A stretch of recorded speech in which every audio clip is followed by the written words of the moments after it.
Hi, good afternoon. Bismillahirrahmanirrahim. This is my first blog, which I'm making today.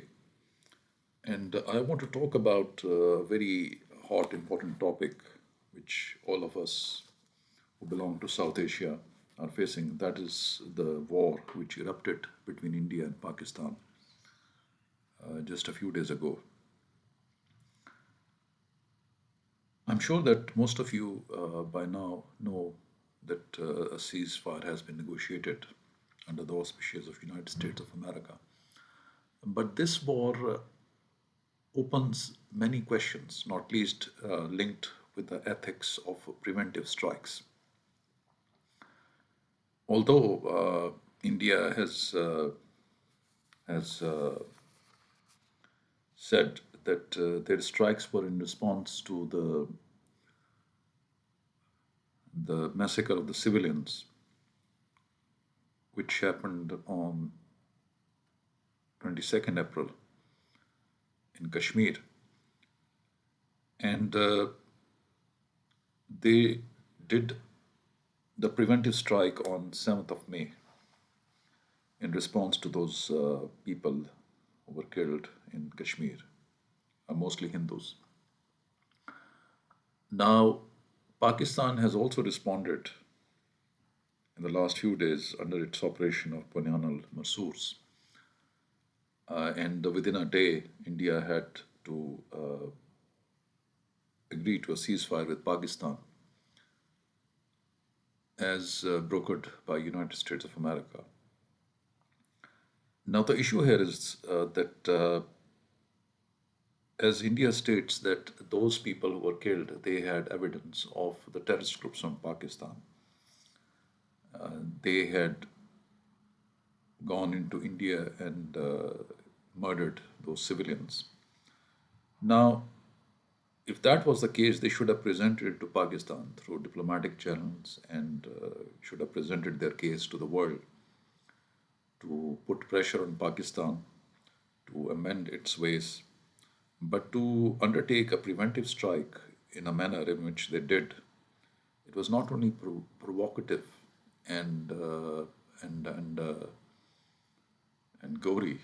It also begs the question whether it would serve the purpose for which it was carried out.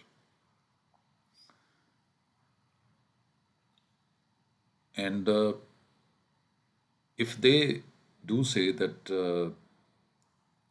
it was the terrorist groups from Pakistan which carried out that attack in Kashmir in Pahalgam, which killed 26 people, the same woos and the same allegations Pakistan do carry against India and its intelligence agency, especially in what is happening in Balochistan and what has been happening recently in Balochistan in the last few months. So, Pakistan did not carry out those preventive strikes, and nor did they nor did they assume any aggressive posture against India. Now, with this war being declared as under ceasefire, it's a moot point as to understand what were the objectives of this war by India and how much they have achieved it. The need to go for some soul searching, whether what they aimed as a preventive strike, will it prevent such alleged terrorist attacks emanating from Pakistan in future? I hardly think so. It is uh, it is through negotiation and dialogue that one can come at a conclusion where both the parties should discuss as to what issues and what complaints they have with each other in terms of the terrorist activities which are going on in both the countries. And closing the waters or carrying out preventive strikes is not the solution, is not the long term sustainable solution. We do have to see what happened in terms of the preventive strikes which were carried out by other powers in recent years. It has only led to chaos and destruction and problems for the whole world. One only has to see the result of the Iraq war, the Syria war, and what is happening in Gaza. Moreover, what Russia started in 2022 is still ongoing, and there is no end to sight to that war as well.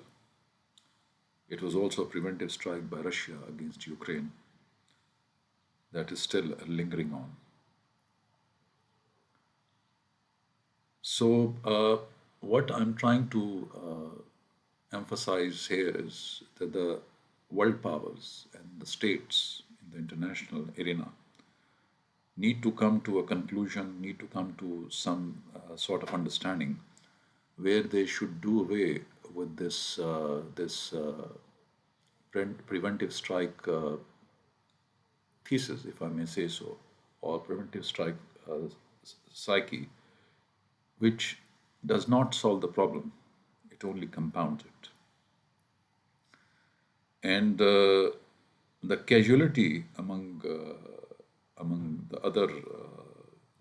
other deaths and destruction, not only physical but to the economy, to finance, and to the infrastructure,